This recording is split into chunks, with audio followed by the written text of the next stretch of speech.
वक्फ संशोधन कानून को लेकर सड़क से सुप्रीम कोर्ट तक हलचल है। पश्चिम बंगाल का मुर्शिदाबाद धधक रहा है।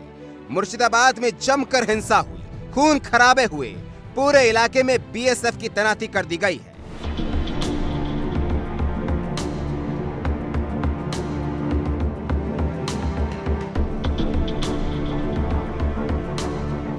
लेकिन अब जमीनी हकीकत का पता लगाने के लिए पश्चिम बंगाल के गवर्नर सीवी आनंद बोस मुर्शिदाबाद जा रहे हैं। मुख्यमंत्री ममता बनर्जी की गुजारिश को दरकिनार कर गवर्नर बोस मुर्शिदाबाद के दौरे पर हैं।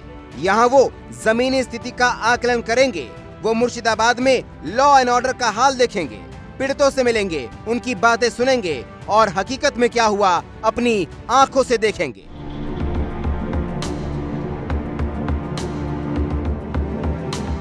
मुर्शिदाबाद की आंखों देखी पर एक रिपोर्ट भी तैयार करेंगे।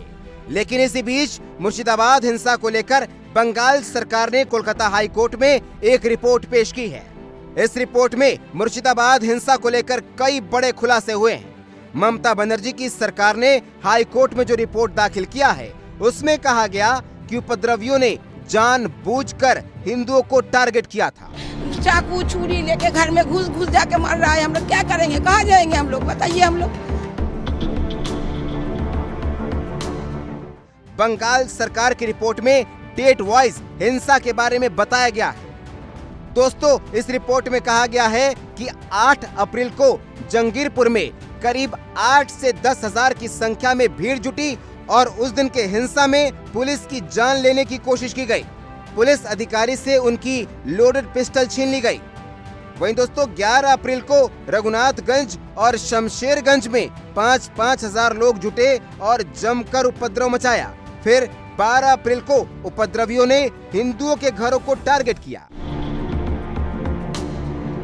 दोस्तों, कोलकाता हाई कोर्ट ने मुर्शिदाबाद जिले में वक्फ संशोधन अधिनियम को लेकर प्रदर्शन के दौरान हुई हिंसा से विस्थापित हुए लोगों की पहचान करने और उनके पुनर्वास के लिए 3 सदस्यीय समिति के गठन करने का आदेश दिया है।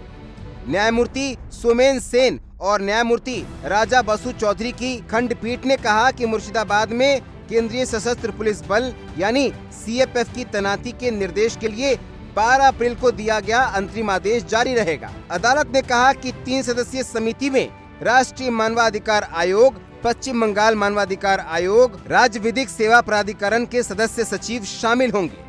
अदालत ने कहा, हम 3 अधिकारियों वाली एक समिति गठित करना उचित समझते हैं जो स्थिति की निगरानी और समन्वय करेगी। उच्च न्यायालय ने समिति को विस्थापित व्यक्तियों की पहचान करने, पीड़ितों की संपत्तियों को हुए नुकसान का मूल्यांकन करने और दर्ज किए गए सभी प्राथमिकी का आंकड़ा एकत्रित करने का आदेश दिया है।